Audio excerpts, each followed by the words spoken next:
Jagged. You see a lot today where some very special, great people, a lot of them, want to stand up for what they believe in. Very beautiful. But I'm going to tell you a secret. You can't stand up for what you believe in until you can stand up to yourself. And that's the truth. All the rest is lip service. All the rest is a way of releasing energy. It's not hard when you're angry to express that anger. It's not hard when you're scared to express that fear.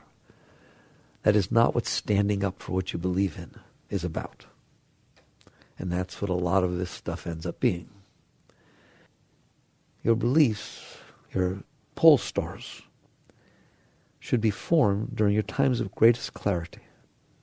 Don't you ever let the direction of your life be guided as a reaction to something that happened to you. Something happens that turns somebody on, something happens that turns somebody off. And the reaction to that becomes their beliefs, becomes the pole star of their life. That's very, very shallow. It will never last. And it honestly does no good in the sense that what you're dumping into this world is not pure. It's need, it's desire, it's fear, it's anxiety, it's anger. That doesn't lead to anything good in the end. Temporarily, like a little flash fire, looks like it can do something, but it doesn't do anything. So you formulate your ideals, your true, I call them pole stars. I don't want to call them beliefs. They're your pole stars. They're what you guide your life by. During your times of greatest clarity, if you have a deep meditation, if you achieve a state where you just feel higher than you were before, you feel clearer. What does it mean clearer? There's less noise inside. It is not about what's going on outside, ever. It is about that there's less noise inside. The emotions are not creating disturbance one way or another, for or against, because they create a lot of disturbance both ways. You get attracted to something, you want something, all of a sudden there's all this noise going on inside, isn't there? You're afraid of something, something bothered you, all of a sudden there's all this noise going on inside. That is the definition of non-clarity. There is absolutely nothing that either of those noises, for and against, emotionally, energetically inside, that is worth tying your cart to.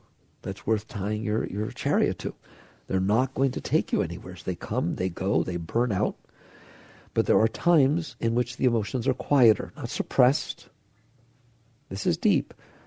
If you have the noise, you're going to make every decision you make based upon getting what the noise wants. I always talk to you about, let's spend a moment. If you're feeling desire and need and attraction, everything you're going to do is a servant to that. It's going to make you do it. It makes your thoughts be that way. It makes your actions be that way. It's not you. It's that energy needing to express itself. Have you seen that? Do you understand that? All right? Likewise, if you feel fear, anger, repulsion by something, it really turns you off, you are going to make every decision, every word out of your mouth, every decision you make, every direction you go in is going to be to try to make it easier to live inside yourself. When you are feeling need and desire, it's not easy to live in there. It's burning. It drives you to get something. If you're feeling insecurity and self-consciousness and embarrassment and fear and all that, it's hard to live in there. It's difficult. So you're going to try to say things and do things that make it easier for you to live in there. I call that reactive energy. There's nothing guiding you. There's no guide. The moment the energy goes away, you're left standing there. If you feel attracted to somebody and you need to be with them and you go crazy to be with them and all of a sudden they do something or say something that turns you off, now you're crazy getting away from them. Where did you go? Nowheres. You just went around in circles. You went nowheres. There's no pole star. Nothing's guiding you. You're just thrashing around in the water. If you're drowning and you see maybe that's an island up there, best to be swimming toward it, not thrashing around trying not to drown. At least have some hope, something you're going toward.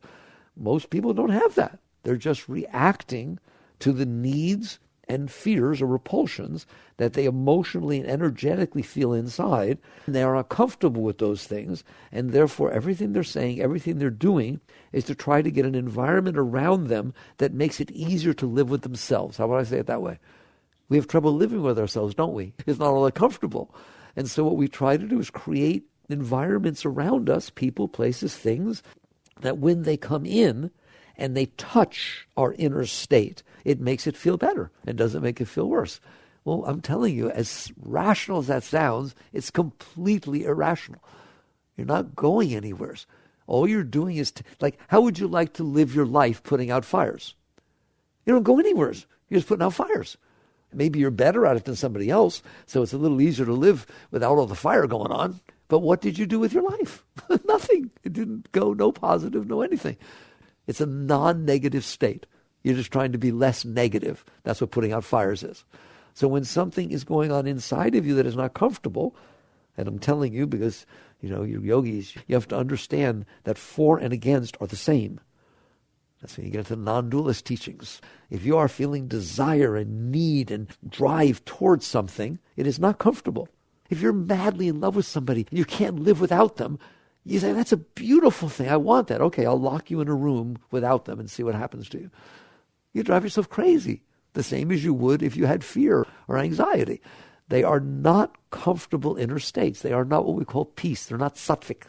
They're rajasic. That's what we say in the trade. Those are rajasic energies. They are energies that are disturbing. Yes, one's disturbing in a rather positive way. It looks like if you get it, it will be positive. The other's disturbing in a negative way. It looks like if you get it, it'll get worse. I agree. If I had to have one, I'd have the positive. But neither are a state of well-being. Neither are a state of peace. Neither leave you in a state of clarity. So it's not like you're striving in your life to be driven by things that you need and want. It's going to betray you. It will never last. It will never last. And you know it doesn't. So when you see those energies, if those are what are driving you and you call that activism, you call that living up for what I believe in, that's not true. The state of clarity is when either that stops, but don't worry about it stopping. It takes time for that to stop. You know how long it takes for you to not be that? Why? Because you're not it. It is something that's going on inside of you. It is something you're noticing. You notice fear. You notice embarrassment. You notice anxiety. You notice self-consciousness, don't you? You notice need. You notice them. You are not them.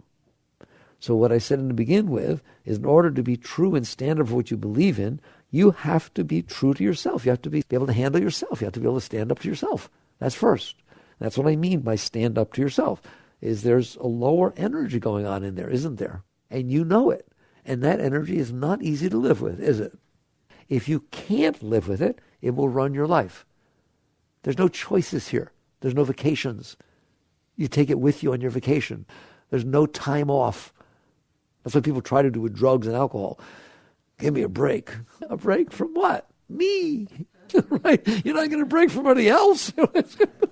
I need a break from me, all right?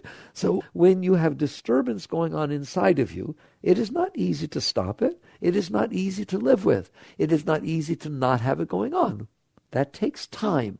It will happen. Do you understand that? You can live a life in which no disturbance goes on inside of you. You can, every one of you, can live a life in which no disturbance goes on inside of you. Just to get it on the table, well, then why would I live my life? Because you're so driven by these fors and against that you think there's no life to live if they're not going on. What you don't understand is that you in there, you who's being disturbed by these disturbances going on inside, happens to be a whole nother level of consciousness. You're a whole entire being unto yourself. You're you. And you have a nature. The nature is not what you're looking at. If I hold pictures up in front of you, one is of this, one of this, one of this, and I keep changing them, it's not changing you. You're the one looking at the pictures, all right? When you look at anxiety, when you look at fear, when you look at jealousy, when you look at need, that's you looking at it. Those are like pictures that your lower self is holding up. They're like masks. This is what I feel right now. This is what I feel right now. This is what I'm feeling right now. It's not changing you. You don't change one single iota when I hold a different picture up in front of you. You don't, the one who's looking at it. But your emotions, your thoughts, your lower self, what we call your lower self, your personal self, does change. And it's going to take time for those patterns to work their way out to where they are not as strong and then literally not there, They become a very thin veil, like the crickets in the background.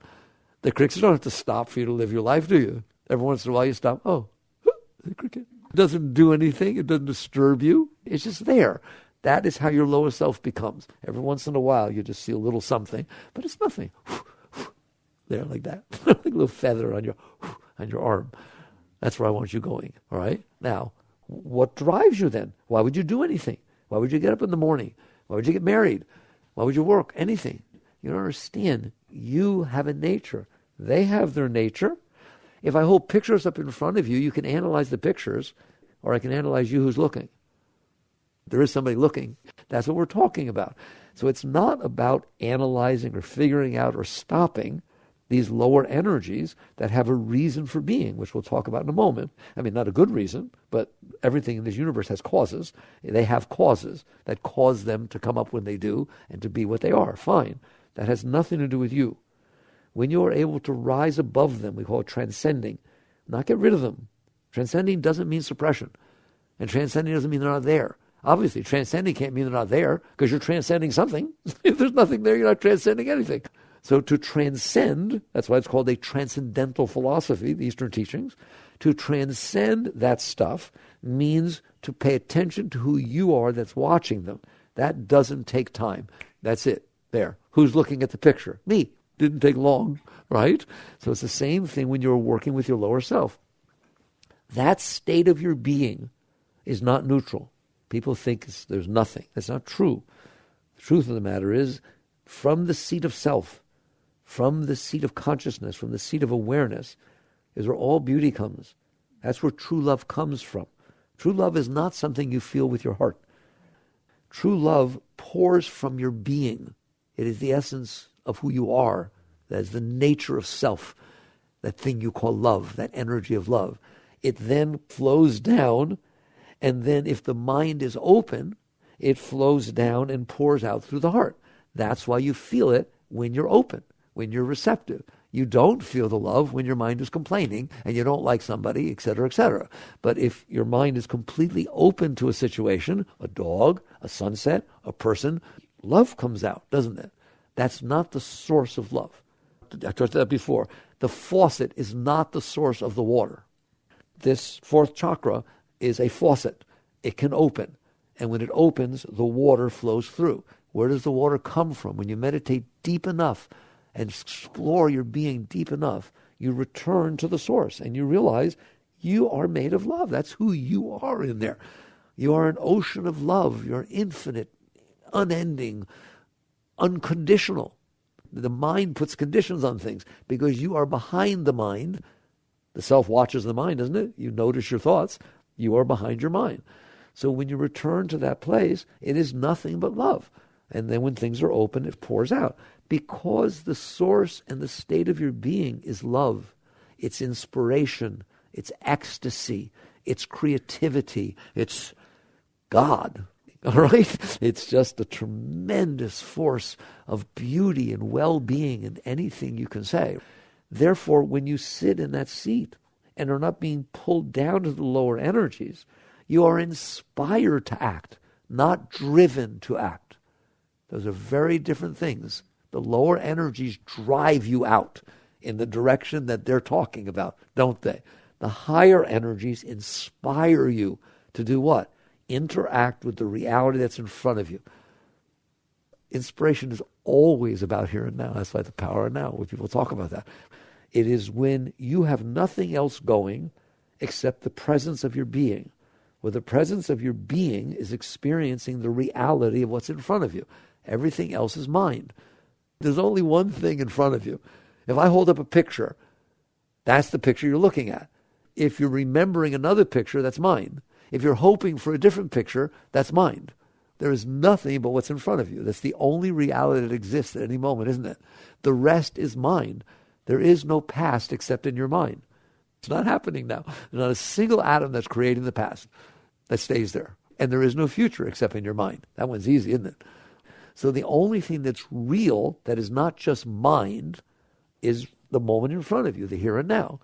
If the here and now is stimulating mind, like, dislike, want it, don't want it. Now you're not interacting with the moment. You're interacting with your reaction to the moment.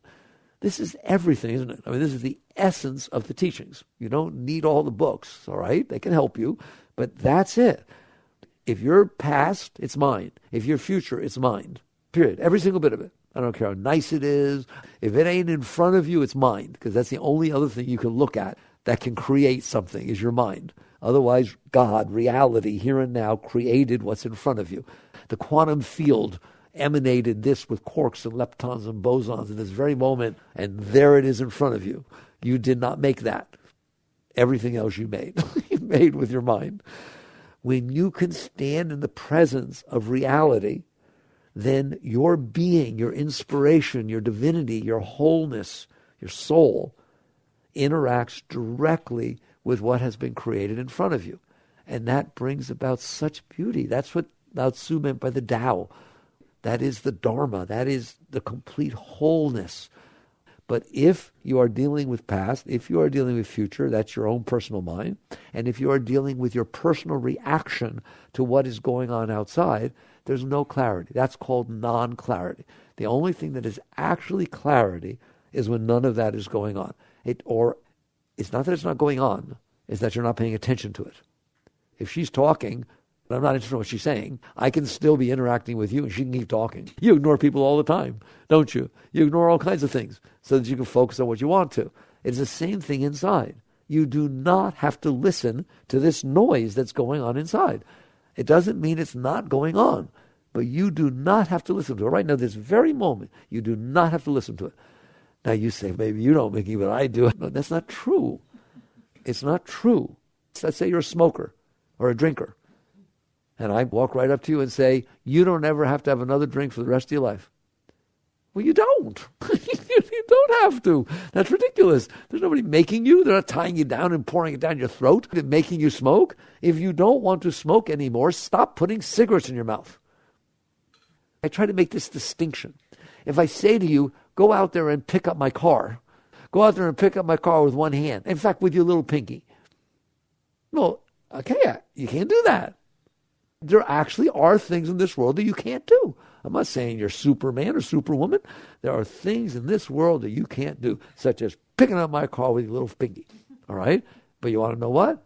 If you're doing it, you cannot do it. There's not a single thing that you're doing that you're not capable of not doing. Why? Because you're the one who's doing it. If you're doing it, just don't do it. I can't pick up your car with my pinky, Mickey. I'm trying. I can't pick it up. Okay. All right. Just stop trying. I can't. It is not true that you can't. Just stop doing whatever the heck it is you're doing that keeps you trying it. And just don't do it. So if you sit there and say to me, I can't stop smoking, all you have to do is the next time you feel like you want to smoke, don't pick up a cigarette and put it in your mouth. That's all. That's all you have to do. And you'll never smoke again for the rest of your life. Now, if you want to tell me I can't, now that's pretty amazing. I can't not pick up the cigarette and put it in my mouth. How many of you believe that there's anyone who can't not pick up the cigarette and put it in their mouth? I don't care how many packs they smoke a day, because there isn't anyone who's not capable of not picking up that cigarette and putting it in their mouth. The problem is they don't want it bad enough. The energy that is driving them to pick it up, remember we talked about those energies driving you. There's energies in there, aren't there? That's not your deep self, that's your lower self, creating nervousness and anxiety and uncomfortableness. That drive is greater than your interest in not going with it. That is where the rubber hits the road. That is spirituality, right there. Right there. You have decided that you don't want to go with these energies. I don't want to smoke anymore. I don't want to drink anymore. I don't want to get angry anymore. I don't want to go with jealousy. I don't want to be like that anymore. Okay, fine. Very good. I respect that. You've looked at it. You've seen it's not productive energy. Now the question is, are you capable of transcending those energies? Or are they going to run your life? And if you come and say to me about any of it, we'll stay with the cigarette because that's easier, right? If you say to me, no, I'm not capable, you are capable. You are the power of will inside. That's willpower. That power is stronger than any drive, urge, need. You are the boss in there. You're it. It's just that you're not willing to apply that will, and therefore you get sucked into these energies. I'm not saying there aren't energies in there. There are energies in there. I understand them very well, believe me. There are energies in there, and they pull you one way or another. Do you have to do what they're saying? Of course not. If somebody says, I've smoked for so long, I can't not, or even a drinker, and say you find you right at the moment where you're stupid enough to go into a bar with your old drinking buddies, you've got 10 of your chips from AA, but you went into the bar, and you're sitting there, and you're holding the glass, and you're not even thinking, and you're about to drink it, and somebody says, put it down. Well, there's no way you're going to put it down. You want to bet? Want to bet? Here's $5 million, and your wife will come back to you. You start it all over again. You're totally forgiven. If you put it down for 10 seconds, can you do it? If you can do it for 10 seconds, you can do it for 10 minutes. In other words, the question is not whether you want to. The question is, are you capable? Isn't it true you're capable? If you want to, you're capable. Is that simple? So spirituality and being true to your beliefs, if you will, true to your pole star, means that you have reached the point where there's not a single thing, not one single thing that can go on inside of you that you're not capable of handling. And what it means capable of handling is you're still home. Anybody home? Yep, check. Struggling a little bit, but I'm here. Hi. You have to always be there, seated in the seat of self. You cannot let these energies pull you into them, or the next thing you know, instead of, no, I haven't smoked for 3 months, it's I haven't smoked for 3 hours. Or I said I would stop yelling or hitting, and I really meant it. I don't know what came over me. I know what came over you. I know very well what came over you. I understand it very well. I understand where it came from. I know mommy hit you. I know daddy did this. I know all kinds of stuff. Ever since you were mugged, you've been had all this anger inside. I know all about it. But I also know that you are capable of staying above that energy. You're not capable, listen to me, you're not capable of not having that energy come up. Now, you are capable of releasing over time those energies so they're no longer there. But in a given moment, you are not capable of magically waving a wand and not having jealousy, fear, insecurity, need pop up. All right? The question is not that. The question is, have you done the work on yourself that is necessary so that you're still there when it comes up? Right? It's not like you're gone and then you come back. Anyone know anything about that? You're still there when it comes up. And then you're still there enough to make a decision. This is my house. I make the decisions around here, not you.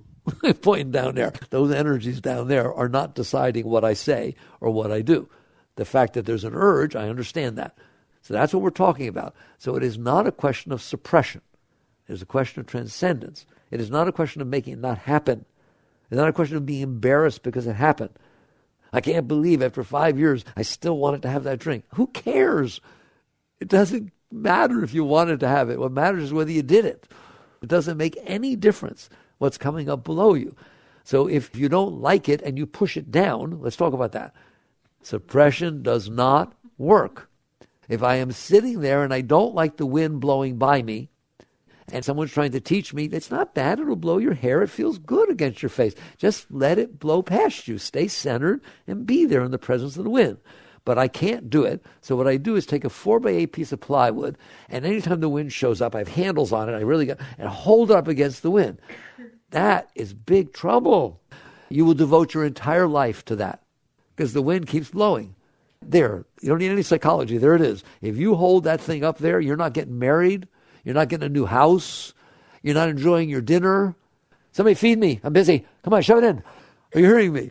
You have a full-time job holding back those energies. You did not make them not be there. Suppression will never make them not be there, ever. Why would it? They're there. You just push them down.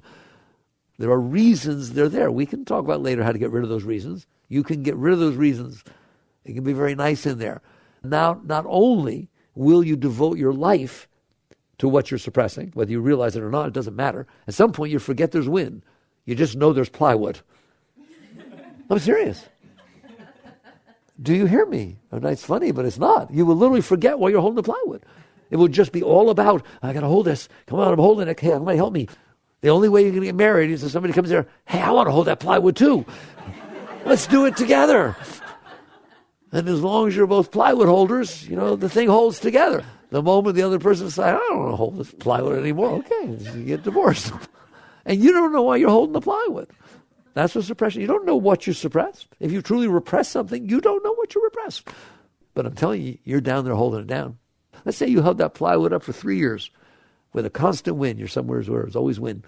If you take that plywood down, is there less wind because you held it up there? The exact same forces exist. That's exactly the same inside of you. Nothing goes away through suppression or repression, period.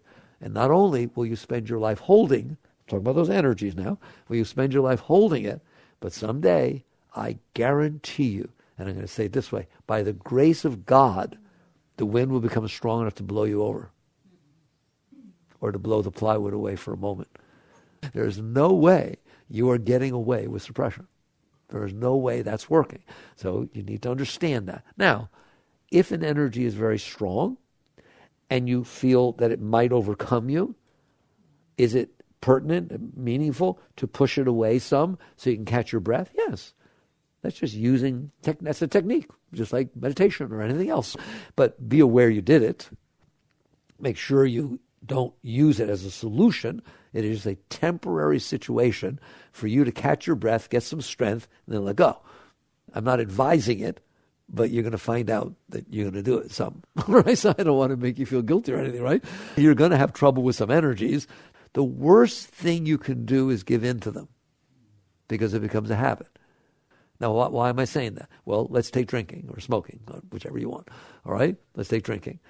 Okay, somebody comes and you feel an urge to drink. And you're AA. You're not doing it, right? You gave up on it, right? Okay, if you have to insult your friend and live with the fact that you feel a little rejected, that's better than going drinking. If you find yourself in the bar and somebody offers you a drink and something inside of you says, no, run. Run. It's not nice. They won't invite you back. But you got to admit, you're better off doing that. If the drink is right next to your lips and you taste it for a second, right? And you throw it against the wall, even if you get in trouble because it broke a window, that's better than taking the drink. There's nothing that is worse than actually continuing the habit. Because when you drink that drink, two things happen. One, you reinforce the habit. Period. You reinforce the habit. Two, and this one I don't like telling you, because the probability and difficulty of you getting back to the state of self-control that you were in is now 10 times harder. Why? Because everything you did to get to that point now doesn't work anymore. God, I really want to do this. I'm going to be true this time. You said that last time. Isn't that what it says? Don't bother. Don't even bother. You tried last time. It doesn't work. You know how many smokers sit there and say, I've tried 10 times. It doesn't work. I can't stop. I'm just smoking. So that's what happens when you give into it. It is nothing good happens. It doesn't in any way, shape, or form, except for momentarily make you feel better. It has long-term and short-term completely negative effects. And we were talking about, this whole talk is about how to be true to your beliefs. Stand up for what you believe in. That ain't stand up for what you believe in. You don't stand a chance. You're being driven by something that you don't believe in. It's running your life. So suppression doesn't work. You can temporarily push it away for a moment to catch your breath, but please do not think that out of sight, out of mind. It's going to come back in spades. It grows. It gets stronger down there. It builds up, just like when you dam up water. First, it's just a little pressure. Now, watch what happens over time. You got to dam up more and more. That's what you have to understand, these energies. So suppressing them does not work. Expressing them does not work, because then it reinforces the habits and all that kind of stuff. The only thing that works is transcendence. Why does that work?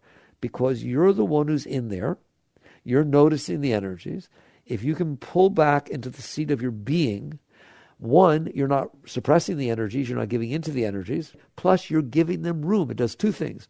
It drops you back into the seat of self, you who's watching, which is a nicer place to be. If I've got anger or fear or need going on inside of me, and I can find a moment's repose, I'm taking it. let's say there's all kinds of anxiety going on inside of you, tightness and anxiety. When you like for a moment to have a little vacation, when you pull back into the seat of self, you'll feel a little bit more comfortable because you get a little distance. But the main thing it does isn't that. It's by you pulling back, you leave room for it to release inside. It actually just releases inside. And you don't stop it. You're going to realize at some point when you go deep enough is that you're the blockage. It is your resistance, your will that's pushing it away. And therefore it can't release. And so it stays inside. When you're able to fall back into the seat of self, into the seat of your being, the source, the witness, as you fall back into this, you can actually feel the distance between you and it. And the more distant, not push, it's not a matter of pushing it away. It's a matter of releasing yourself from it. Do you understand that difference? Right? As you get that distance, you'll see that those energies can release. They can let go. Sometimes they release all at once, and that which was anger actually becomes love. It's called transmutation of energies. This is deep stuff. Right? This is the deepest yoga that you're learning here. Transmutation of energies means anger, lust, need, greed, insecurity. These are all blocked energies. That's what they are. They're just different flavors of blocked energies. When you cease to block them, they release. And sometimes, not often, but sometimes they release all of a sudden. They push the blockage out of the way and energy comes up. And the moment the energy comes to the higher centers, it changes its entire nature. I've literally seen uptightness. You let it go, and all of a sudden there's just this great feeling of love and God and just beautiful energy rise up inside. The people who do deep psychotherapy work have releases. And all of a sudden they're filled with energy. They can't sleep at night. There's just all this energy wells up inside of them. That's because what they were dealing with was blocking the flow of the energy. All this stuff is blocking your energy flow.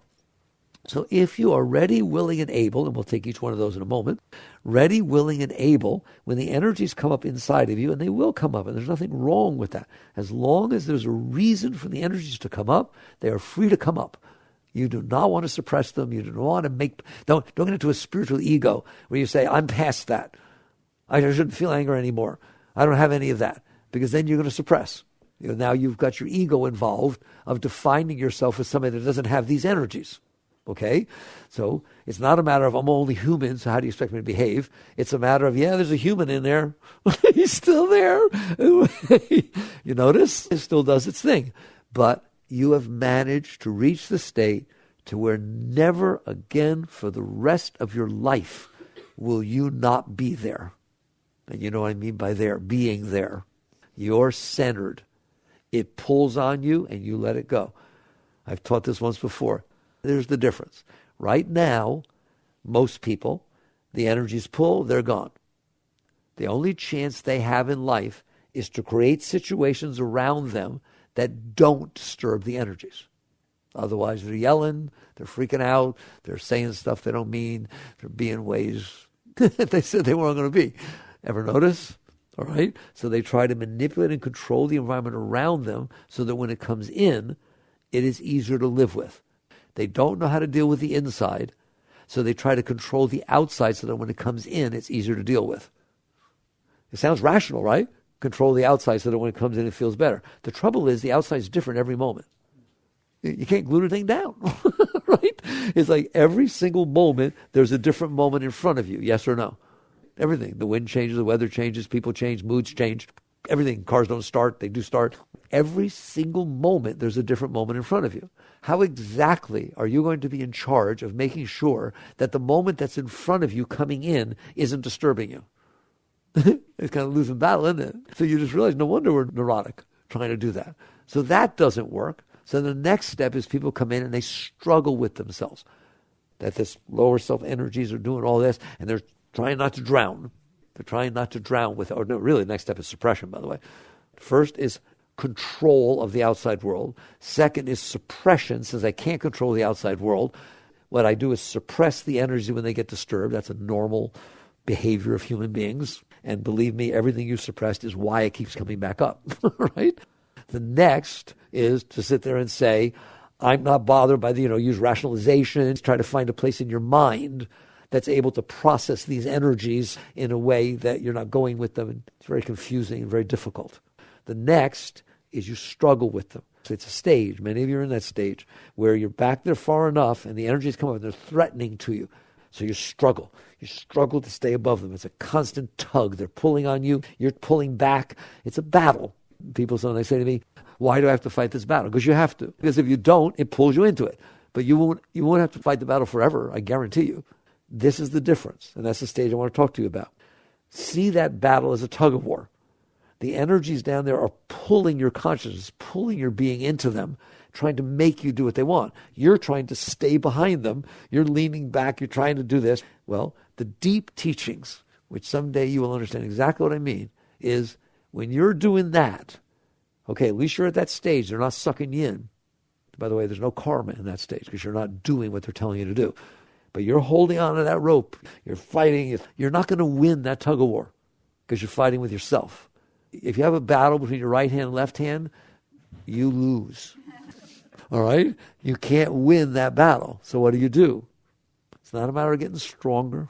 It's not a matter of all these new agey techniques. It's as follows. Who said you have to hold on to your end of the rope? Where's that written? I understand your lower self is holding on to the rope. It's pulling for all it can do. Who said you need to fight that tug of war? But I try not to. I try to win. No, I'm not talking about winning. I'm talking about relax your hands instead of trying to do the technique of winning. Relax your hands. What will happen? The rope will start to slip. Oh my God, no. No, you're not losing. You're losing when they pull you that way. If they're pulling the rope that way and you're still here, who cares? Relax. That's called surrender. Relax and release. Relax your hands, and all of a sudden there's no connection between the lower self and the higher self. It's still there, but it's not connected. That's the deepest thing I will ever teach you. That's how you untether your soul. Not by pulling the tethers up and ungrounding them.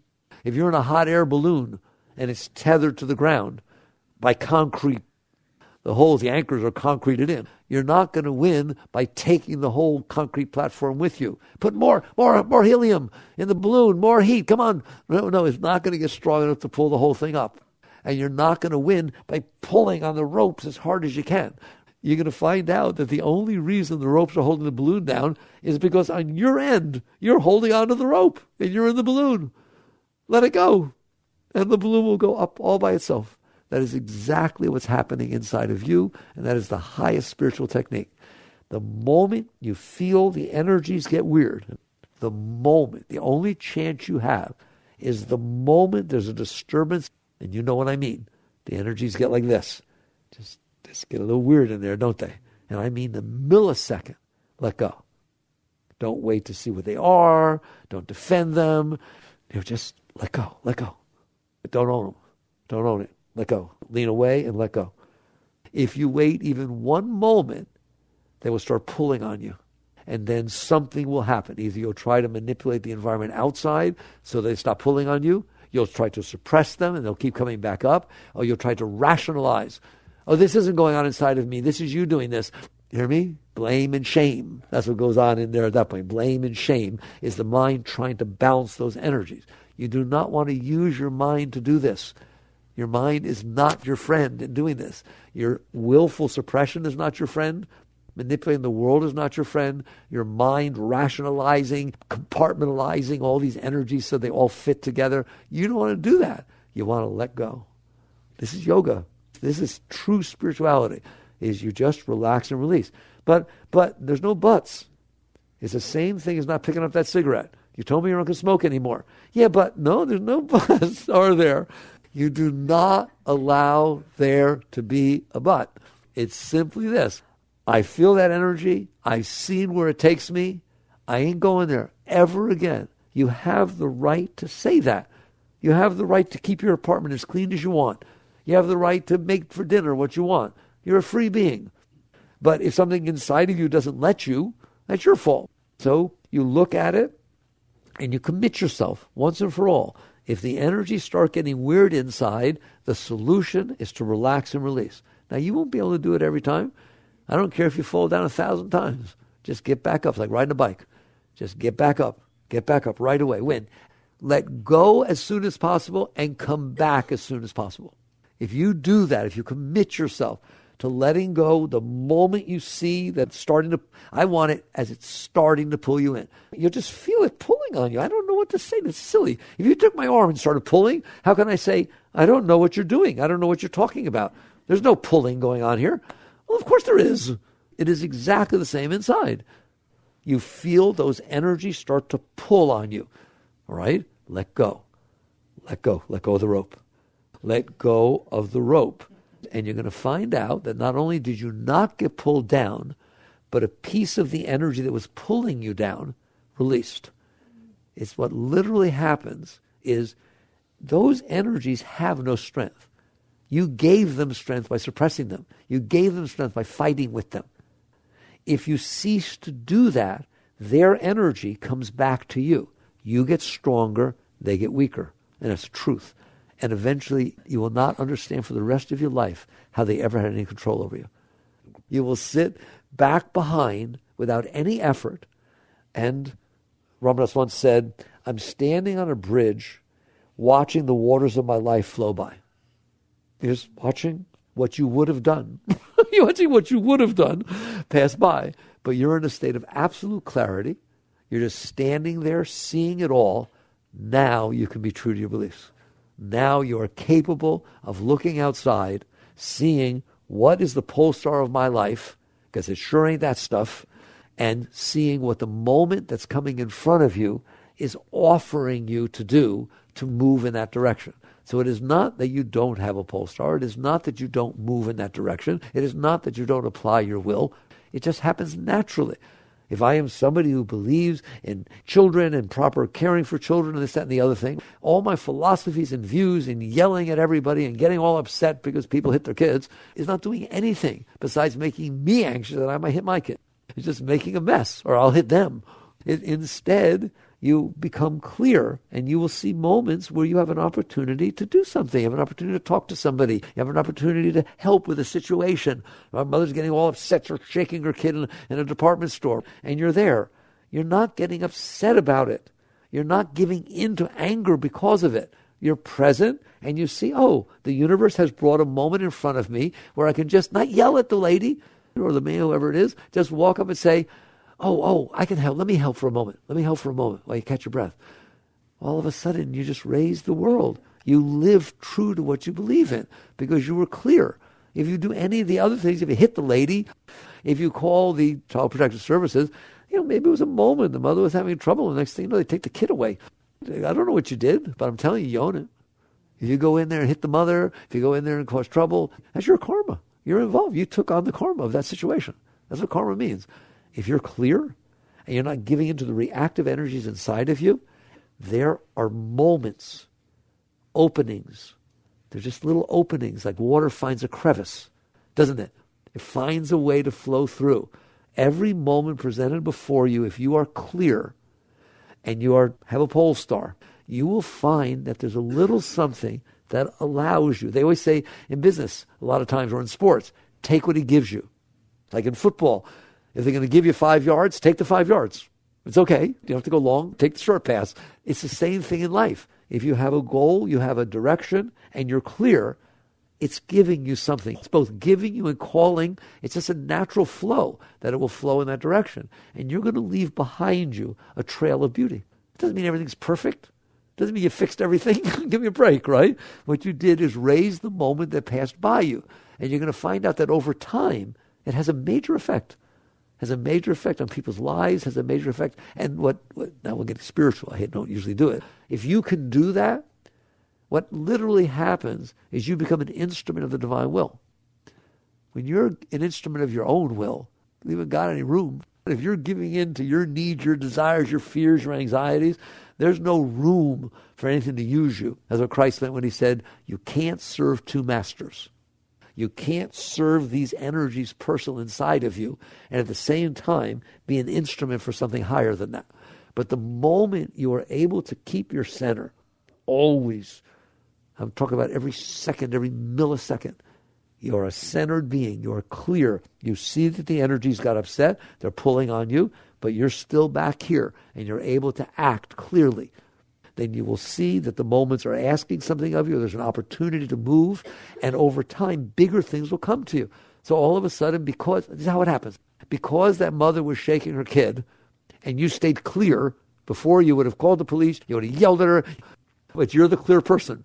You're standing there and you say something as simple as that. Compassion for the mother. Literally, compassion for the person that's about to hit her kid. Oh my God, I see what you're going through. Let me help for a moment. You didn't challenge her. You didn't diss her. You rose the situation. Next thing you know, you get a call from this lady. Says, I was really helpful. I got a few friends. Would you come talk to us?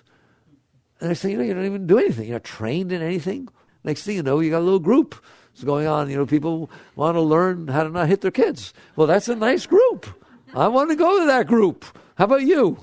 You're invited to the kids hitter group, except it's about how not to.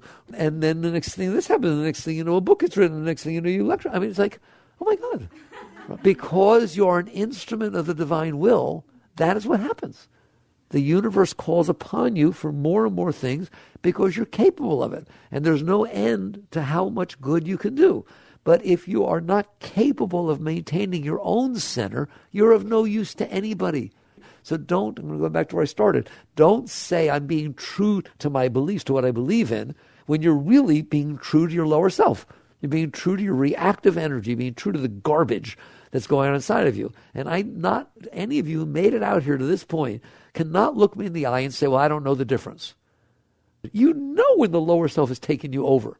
So the question is, are you willing as soon as possible, the moment the energy gets weird, I'm telling you, there is a point where you wouldn't even know why it got weird or what type of weird it is. It's not jealousy yet. It's not insecurity yet. It's not embarrassment yet. It's not need yet. You don't know what it is. It's just, there's a disturbance in the force. You don't even wait. People always say to me, don't have to find out where it came from. No. You have to let it go. You do not have to trace these things down to their root. You don't have to get down to the root. You have to just be willing to let it go. If those energies can pass through, they're gone. They will let go at the root. Maybe as they come by, you'll see what they are. Who cares? All I know is they won't pull you in. So you let go the moment it gets disturbing.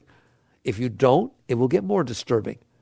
You'll find out, oh, this is jealousy, or this is insecurity, because it'll start to form. Then from the form, your mind will get involved. That was emotion. Your mind will get involved, start telling you what to do about it. And then it will start justifying it. And then it will start lying to you. I'm not jealous. I'm not jealous. He just needs to learn a lesson. If I don't do this, who else is going to do this? Anyone know anything what I'm talking about? And then you're lost. Then you're lost. People have trouble coming back from those states. But there will come a time during that where you start to get some clarity.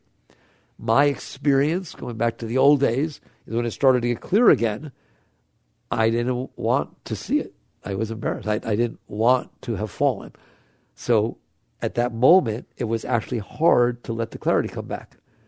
You wanted to rationalize at that point. No, I didn't. I didn't fall. No, that wasn't a fall. I was just being true to, or I turned my head away. I don't want to look at it. Come on, let's do something else. Come on. A wise person, the moment they see the disturbance, falls back. The moment they realize they fell down, then the moment it starts to get clear again, you let go. No rationalization, no nothing. Fine. I fell off the bike. Fine. Let go. See it. And what will happen is that distance between when it starts and when it's over will get smaller and smaller and smaller and smaller. And I'm telling you, eventually, you will never, ever, ever, ever lose one single millisecond, nanosecond of consciousness at some point. You will become what's called established in the seat of self. And effortlessly, you'll see things, but they're at a distance. And they will never pull you into them. Never. You can sit right in the mist. No matter what is going on, no matter how big it is, you're there. And then the only way that will happen is that has to be what you're about. I'm about being there. I'm not about being right. I'm not about getting my way. I'm not about getting what I want. I'm not about avoiding what I don't want. You've changed the entire definition of who you are. I am the one who stays above these energies. And you just do it. It's always worth doing. It is always worth letting go of yourself. Always, under every situation, isn't it? And now I don't need to teach you spirituality, because that is spirituality. That is what Christ meant when he said you must die to be reborn. You have to die of the personal so that you end up in the spiritual. It's not like if as I'm letting go of the personal, now I'm ready for the spiritual. That is the spiritual. Once I've let go of the tethers on a hot air balloon, now how do I go up? No, it goes up, doesn't it? Well, that's what you're going to find within yourself. If you are willing to let go of the pull of those forces, over time, they will release, and there's less and less trouble, and all that energy comes up to you. And eventually, there'll be this torrent, the rush of holy waters. I love to quote the Bible, nice Jewish yogi. There will be this rush of energy raising up inside of you every moment of your life, sometimes more than others, but it's always going on, lifting you, picking you up, lifting your heart up, lifting your mind up, just constantly flowing up. And that is what your natural state is. But you have to be willing to let go of yourself. So that's how you be true to what you believe in. By not letting your personal self be what you believe in. Right? It's like, that's not the pole star of your life. So you willing to work on this? Every single technique you do, meditation, mantra, New Age, alpha waves, anything, is all trying to teach you how to be in charge of your own consciousness. If you're meditating on sound or alpha waves, what are you doing? I'm deciding where my consciousness goes. And all I'm talking about is you're deciding where your consciousness goes, aren't I? But I'm talking about every moment of every second of your life. All right. Work on these things. Jagrative.